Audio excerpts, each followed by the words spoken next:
कार्यक्रम के पुण्यार्जक हैं श्री कंवरलाल जी महावीर प्रसाद जी, पाटनी, मदनगंज, किशनगढ़, राजस्थान। महामेरु पर्वत के ऊपर पांडुक शिला ऊपरी थापा, नीर चीर सागर से सींचा, भूषण तन पर आरोपा। तीन काल में तीन जगत में शांति प्रदायी बालक है, यही सोच कर इंद्र दिया तब शांतिनाथ शुभ नामक है, शांतिनाथ शुभ नामक है।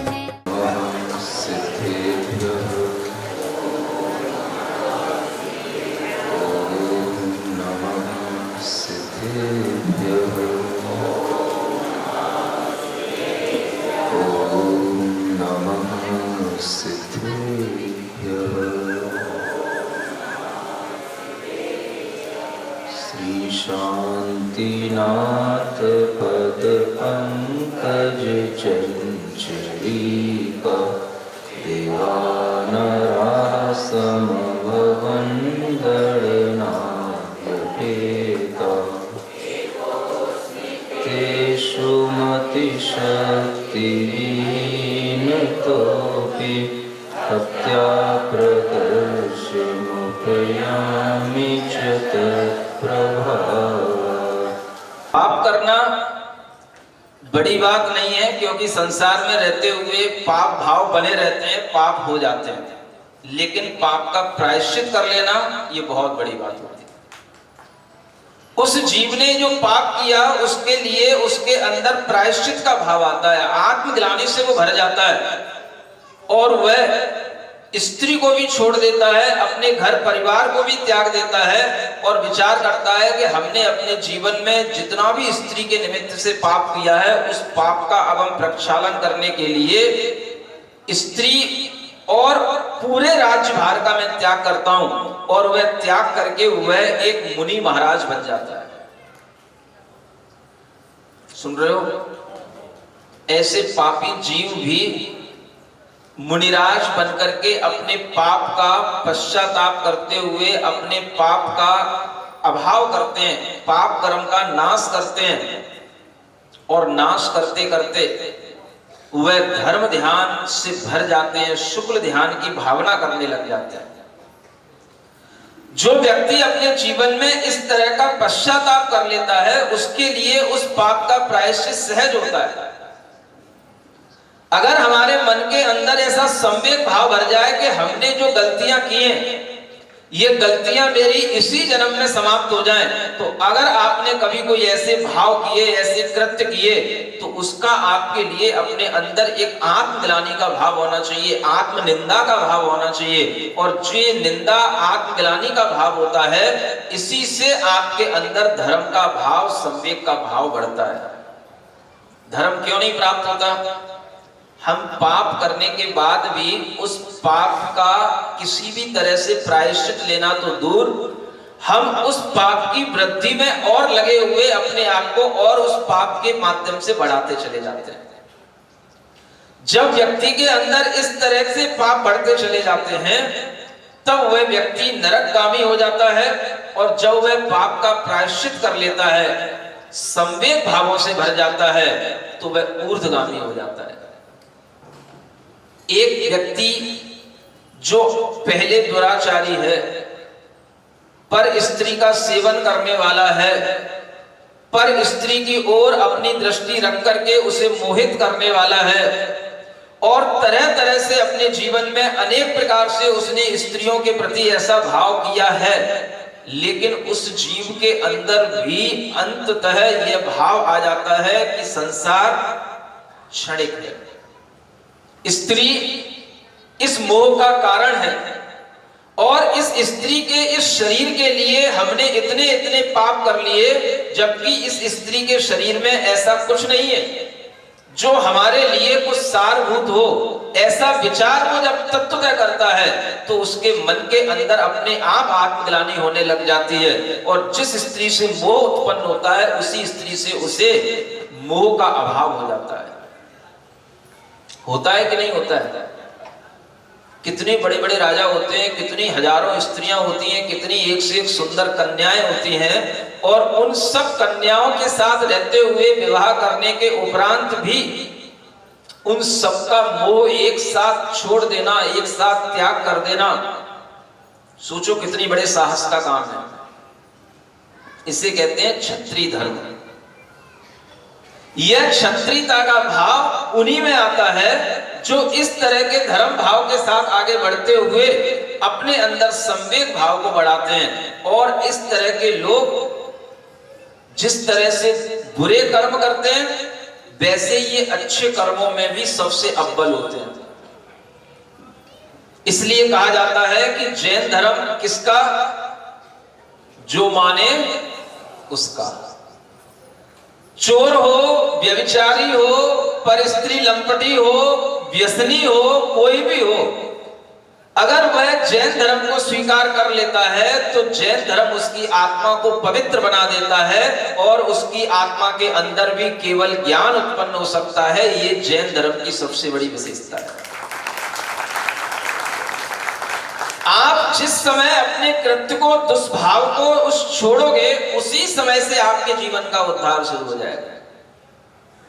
उधर वह विद्याधर जिसकी पत्नी को उसने हरण किया था, वह विद्याधर भी अपने लिए दुखी होकर के स्वर्ग में देव बन गया। इधर यह उस पत्नी से भी व्यामोह छोड़ करके मन में विचार करता है कि मैंने बहुत गलत किया, और अपने अंदर दुर्भाव जितने भी उसके अंदर थे उन सबका वह प्रक्षालन करने के लिए, अपने मन को शुद्ध बनाने के लिए वह दिगंबरी दीक्षा अंगीकार कर लेता है।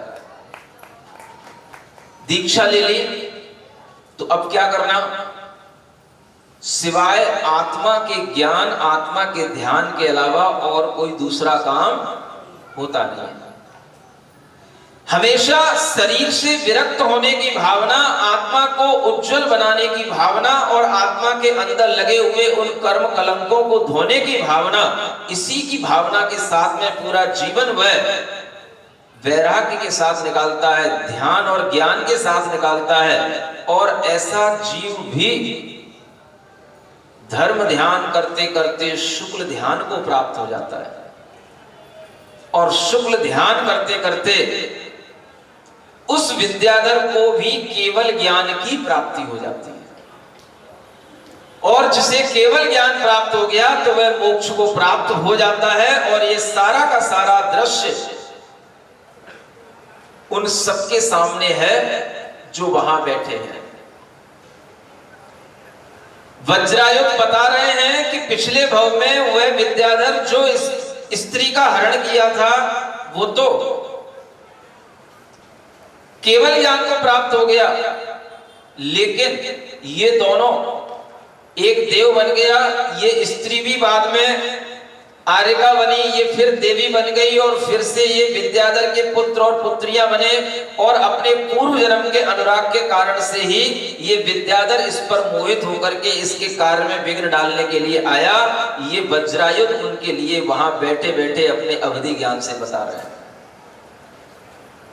आप समझे?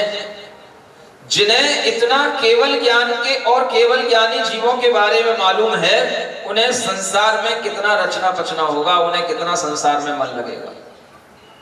इसीलिए भावना की जाती है कि भगवान जीवन के अंत अंत तक हमारे अंदर कुछ ना कुछ ऐसी बोधि आ जाए, ऐसा भेद विज्ञान का भाव आ जाए, ऐसा सम्यक ज्ञान का भाव आ जाए कि हम अपने पापों का प्रायश्चित कर पाए जीवन के अंत तक।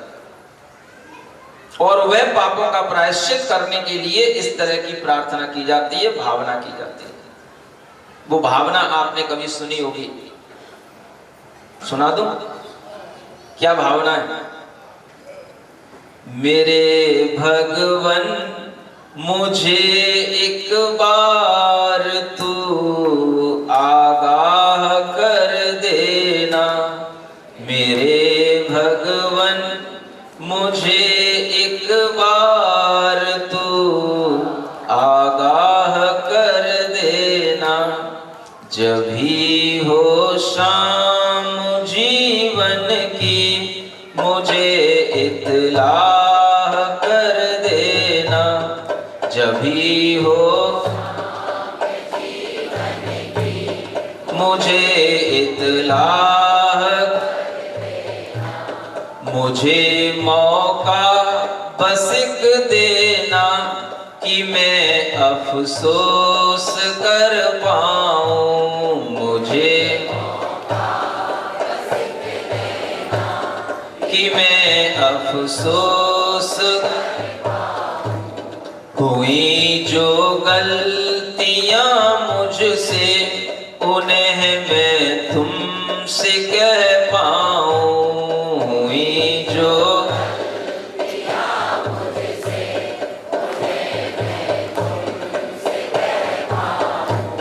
मेरी आंखों में हो आंसू, हो पश्चाताप अपने पर, मेरी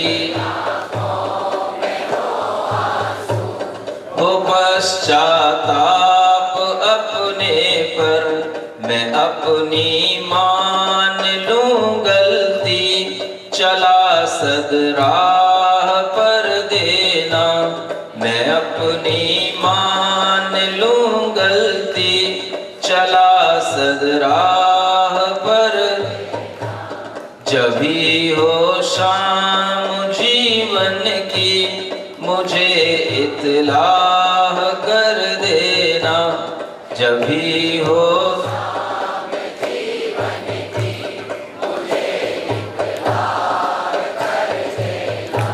मेरे भगवन मुझे एक बार तू आगाह कर देना, मेरे भगवन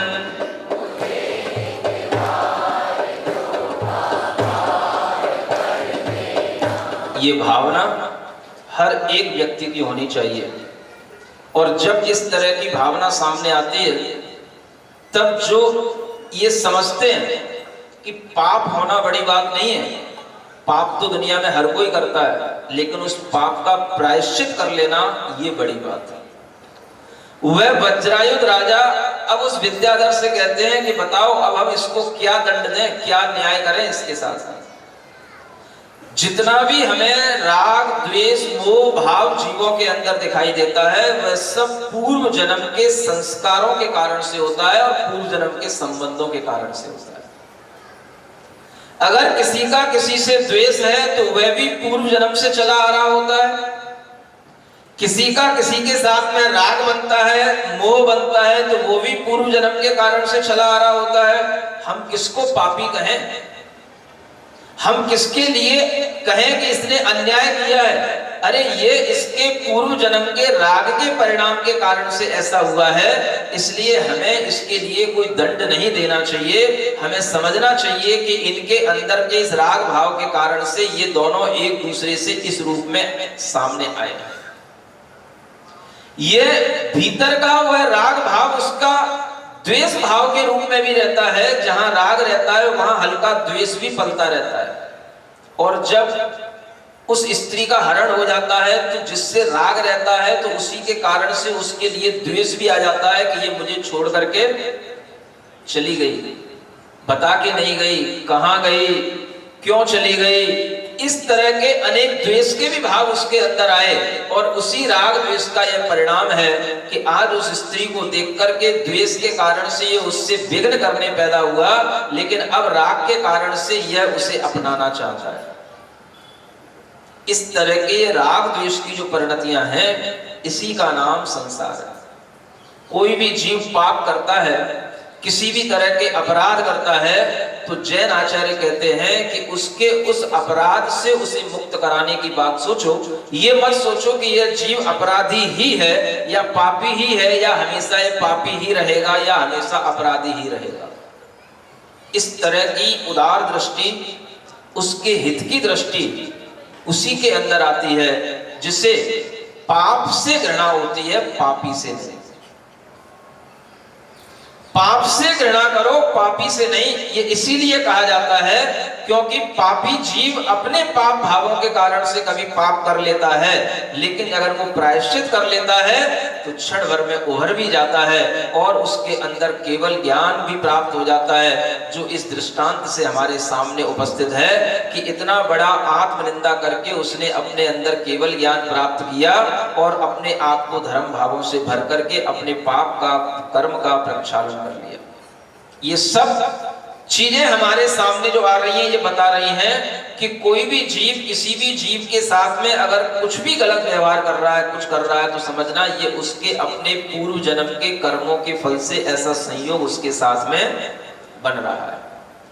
हम केवल यही ना समझें जो हमारे सामने है, जो हम पिछले जन्मों में करके आए हैं हमें उसका बहुत ज्यादा फल मिलता है और इसी फल के माध्यम से हमारे सभी संबंध बनते हैं। हम किसी भी जीव के साथ अपना संबंध बनाए, वह संबंध हमारा बना नहीं बना, कुछ महीनों तक चला, टूट गया, या वह संबंध हमारे लिए और ज्यादा हानि का कारण बन गया। कई कई घरों में ऐसा देखा जाता है, विवाह होने के बाद में वह बेटी बहू बन करके जो आती है वह घर का सारा पैसा, सारा सामान सब ऐसे लेकर के चली जाती है कि वो बेचारा कंगाल हो जाता है और उस उल्टा उसके ऊपर केस लग जाता है। जीवन भर केस लड़ता रहेगा, कुछ नहीं उसके हाथ में लगेगा, क्योंकि आजकल जितने भी न्याय हैं सब स्त्रियों के अनुसार चल रहे हैं। पुरुषों पे भरोसा नहीं है लोगों का। इसलिए आप लोगों से कहना है संभल के चलो। पंचम काल में अगर आप अपने मन के अंदर इस तरह का भाव रखोगे कि हम कोई आफत मोल लेने से पहले अपने आप को समझ लें कि हम उस आफत के लिए तैयार हैं कि नहीं, तो आफत मोल लो, नहीं तो पता पड़ेगा कि आप उस आफत के कारण से पूरी जिंदगी भर परेशान रहे, आपके हाथ कुछ नहीं लगेगा। और इस तरह की जो दुर्दशा बनती है वो हमारे पाप कर्म के कारण से बनती है। आचार्य कहते हैं जो भी संयोग हमें दुख देते हैं वो हमारा पाप कर्म, जो संयोग हमें सुख देते हैं वो हमारा पुण्य कर्म। इसलिए हमें किसी दूसरे की ओर ना देख करके अपने पाप की ओर देखना चाहिए। और अगर हमारे जीवन में पाप कर्म का पल्ला भारी दिखाई दे रहा हो तो फिर हमें पुण्य कर्म करने का भाव कर लेना चाहिए। इसलिए कहा जाता है शांतिनाथ भगवान की जो चर्चा करेगा, शांतिनाथ भगवान की जो कथा सुनेगा, शांतिनाथ भगवान के चरणों में अपना जो मन लगाएगा, उसका जीवन पुण्य से भरता चला जाएगा, दुख उसके अपने आप दूर होते चले जाएंगे। और आप ये देखेंगे कि इस कथा को सुनने से आपके अंदर कैसे वो दुख दूर हो रहा है। आप विश्वास करके चले, अभी ये चातुर्मास के केवल 10 दिन बीते हैं, ये कथा जब तक चलेगी आप अपने जीवन में महसूस करना कि मेरे घर में कितने तरीके के रोग थे, अभाव थे, कितने तरीके की हमारे घर में व्यापार आदि की कमियां थी। केवल हमें ये कथा श्रवण करते करते आपके जीवन में लगेगा कि हमारे जीवन में समृद्धि आई है और हमारे जीवन में ये सब दुखों का अभाव हुआ है। ये मैं गारंटी से कह रहा हूं, क्योंकि ये प्रभाव है भगवान तीर्थंकरों का। उनके कथा सुनने में अपना मन लगाने वाले जीवों के लिए कभी भी संसार के कोई भी दुख होते हैं वो सब धीरे धीरे दूर होते चले जाते हैं, अपने आप उन्हें सुख की राह मिलती है। और ये सब आपके जीवन में आपको इसी चतुर्मास में महसूस होगा। ये मैं आपसे कह रहा हूं, आप केवल अपना मन लगाएं कि हमें भगवान शांतिनाथ की कथा के बिना अधूरापन लगना चाहिए। और ऐसा लगना चाहिए कि जैसे आज हमने सुबह चाय नहीं पी तो भोजन करने का मन नहीं होता, ऐसे ही जब तक हम भगवान शांतिनाथ की कथा न सुन लें हमारा भोजन करने का मन ना हो। समझ आ रहा है? हर व्यक्ति के अंदर ये भाव बनना चाहिए। भोजन करने से पहले थाली में बैठा हो तो उससे पूछना भगवान की कथा सुन के आया कि नहीं सुना तो पहले उसको वह 4 बातें सुनाना जो यहां से आप सुन करके गए हो, उसके बाद कहना अब तू भोजन कर। जब तक भगवान की कथा के शब्द उसके कान में न पड़ेंगे तब तक उसका मन अच्छा नहीं बनेगा। मन अच्छा नहीं बनेगा कभी भी आपके लिए पुण्य का संचय नहीं होगा। इसलिए कहा जा रहा है कि जैसे राजा वज्रायुध अपनी सभा में बैठे हुए सारे दृश्य को अपने अवधि ज्ञान से देख करके माध्यस्थ भाव से वह राज्य का संचालन कर रहे हैं और वह देख रहे हैं कि एक तरफ तो हमारे पिता वैराग्य धारण किए तब कल्याणक को प्राप्त हुए, उनका दृश्य देखा, और एक तरफ उन्हें संसार का ये दृश्य दिखाई दे रहा है, कोई किसके पीछे दौड़ रहा है, कोई किसको मारने को दौड़ रहा है। ऐसी स्थिति में जो सम्यक दृष्टि जीव होता है वह संवेग भावों से भर जाता है और वह उन भावों के कारण से ही मध्यस्थ भाव को प्राप्त हो जाता है। मध्यस्थता का मतलब शांत हो जाना। शांतिनाथ भगवान के चरणों की आराधना का मतलब उद्वेग भाव की शांति हो जाना। लड़ाई झगड़े राग द्वेष जिन कारणों से होते हैं वो कारण कभी भी अपने मन में नहीं लाना। शांत भाव से ये देखना कि हमें अपने कर्मों का बंद और बढ़ाना नहीं है, जो कर्म है उनका हमें अभाव करना है, उनका नाश करना है। इस तरह की भावना जब मन में आ जाती है, इसी को कहते हैं माध्यस्थ भाव। और इस तरह के भाव सम्यक दृष्टि जीवों में हुआ करते हैं। संवेग भाव, माध्यस्थ भाव, ये सम्यक दृष्टि जीवों की बहुत बड़ी पहचान है और इस पहचान के माध्यम से वो अपने सम्यक दर्शन के माध्यम से जगत का सारा दृश्य देखते रहते हैं और शांत भाव से ज्ञाता दृष्टा बने हुए अपने आत्म स्वभाव की आराधना करते रहते हैं। ऐसे आत्म स्वभाव की आराधना करने का ये मौका आपको इस वर्षा योग में मिला है और आपके लिए ये सौभाग्य की बात है कि यह मौका केवल आपको नहीं मिला, आपके कारण से अनेक अनेक लोग मेरठ, दिल्ली, मुजफ्फरनगर, इधर हरियाणा, गुड़गांव, सब जगह से लोग आकर के इस पनागर क्षेत्र में आकर के देख रहे हैं कि कौन सी ऐसी वह कथा है जिसके माध्यम से हमारे जीवन में भी ये परिवर्तन संभव है। तो जब वो ऑनलाइन सुनते हैं लेकिन मन होता है कि हम लाइव सुने और वह यहाँ पर लाइव देखने के लिए आते हैं, सुनने के लिए आते हैं। वो दिन उनका संडे का भी हो सकता है, मंडे का भी हो सकता है। इसलिए हमें हर दिन भगवान शांतिनाथ से शुरू करना है और हर दिन भगवान शांतिनाथ पे ही समाप्त करना है। ऐसे शांतिनाथ भगवान की छाया आप लोगों को मिली, सौभाग्य से हमको भी प्राप्त हुई। और इस तरह की छाया जब हम लोगों को प्राप्त हुई है तो वह नियम से आचार्य महाराज के दृष्टि में यह शांतिनाथ भगवान का क्षेत्र रहा होगा, वरना तुम पनागर वालों को कौन ध्यान में रखता है। तो वो आचार्य महाराज ने इस क्षेत्र को ध्यान में रख करके ही हम मुनि राजाओं को यहाँ पर चातुर्मास के लिए भेजा है और उन्हें ये पता होगा कि यहाँ पर बैठ करके इनका धर्म ध्यान अच्छा होगा। ये भावना से आचार्य महाराज ने भेजा, लेकिन जब उन्हें अब ये पता पड़ेगा कि इनका धर्म ध्यान तो अच्छा हो ही रहा है, पूरी समाज का धर्म ध्यान अच्छा हो रहा है, तो वह आचार्य महाराज के लिए यह संदेश अपने आप में आपके लिए बहुत बड़ी प्रभावना का कारण बनेगा। और इसी भावना के साथ में आपकी ये प्रभावना आगे चल रही है। हम थोड़ी देर के लिए 2 मिनट शांत भाव से बैठने की कोशिश करें।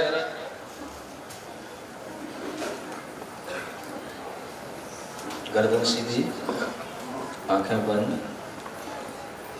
ओम अरहं नमः।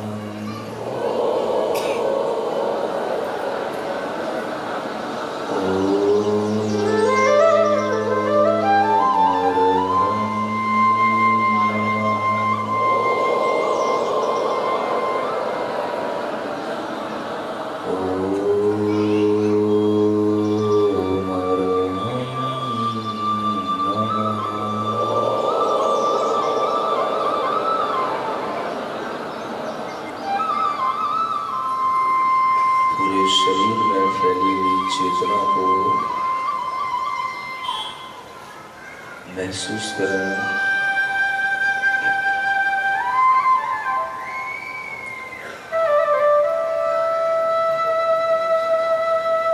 शरीर के असुचि स्वभाव का चिंतन करें। यह शरीर जिसके लिए हम पूरा जीवन मोह के साथ बिताते हैं, यह अशुचि पदार्थों से भरा हुआ निस्सारभूत शरीर है। मेरी चेतना जो पूरे शरीर के अंदर फैली हुई है, वह चेतना ही ज्ञान है, सुख है।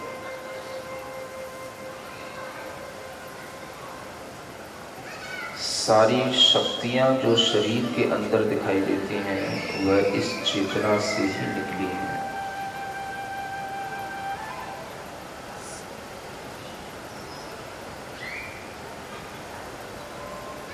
मैं अपनी चेतना को अपने शरीर से भिन्न देख रहा हूं।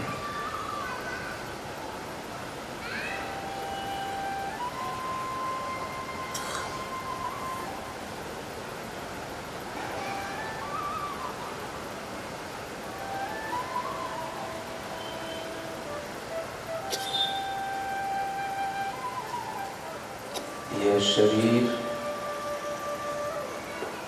ऊपर से केवल चर्म से अच्छा लगता है,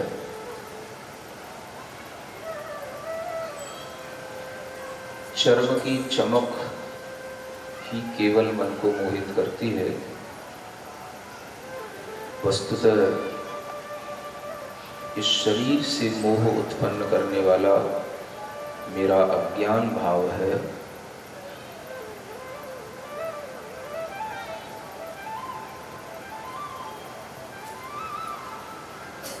मैं पूरी चेतना को ज्ञान भाव से देख रहा हूं।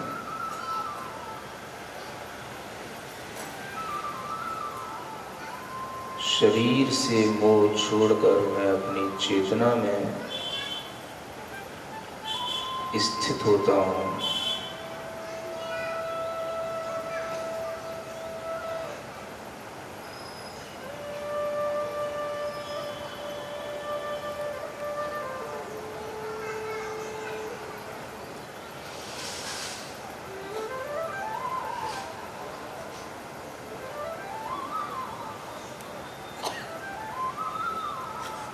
शरीर निस्सार है, चेतना सारभूत है। इस विचार को निरंतर बनाए रखें।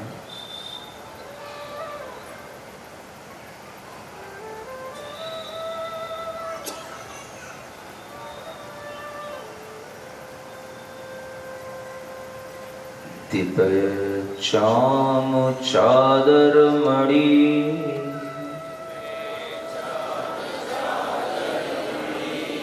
हाड़ पिंजरा देह।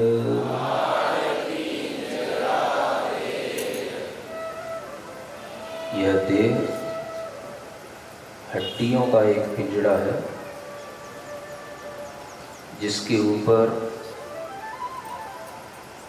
यह खाल या चर्म की चादर चढ़ी हुई है। इसी चर्म के कारण से यह देह हमें अच्छी लगती है।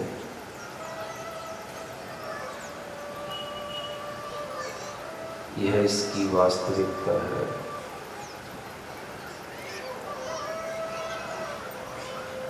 दिव्य चाम चादर मणि,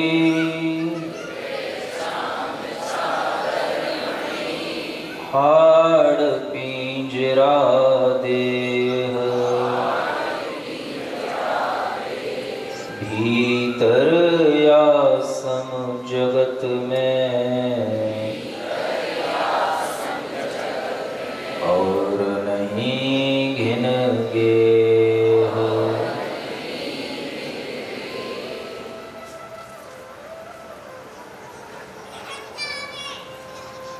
मेरी चेतना पवित्र है, शुचिमय है।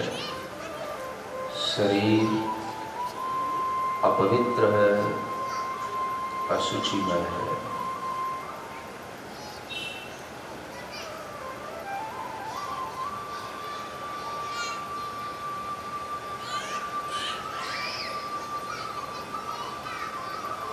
गहरी लंबी श्वास लेकर निरंतर इसी भाव का चिंतन करते हुए संवेग भाव की वृद्धि करें।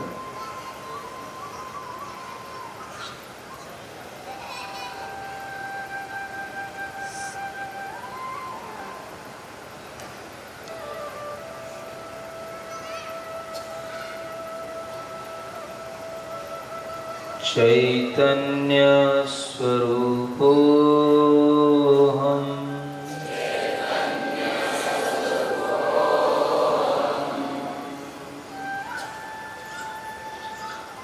चैतन्य स्वरूपोऽहम्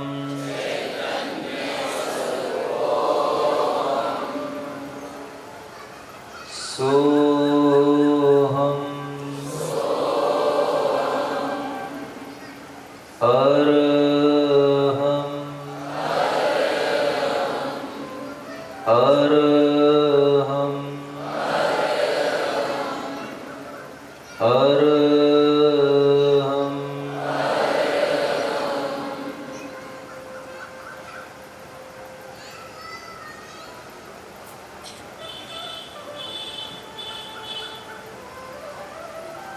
दोनों हाथ जोड़ें।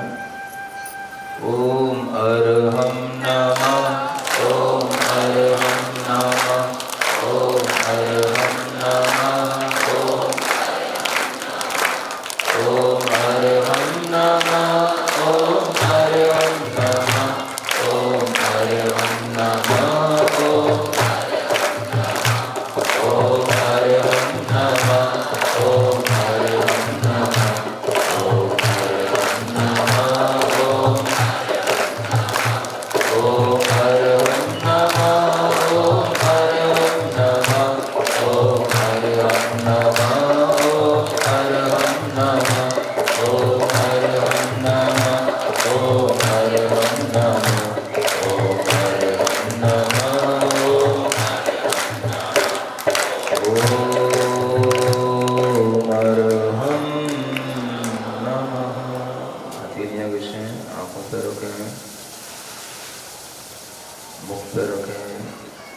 शरीर को स्पर्श करें और अपनी आंखें खोलें। बोलिए शांति नाम।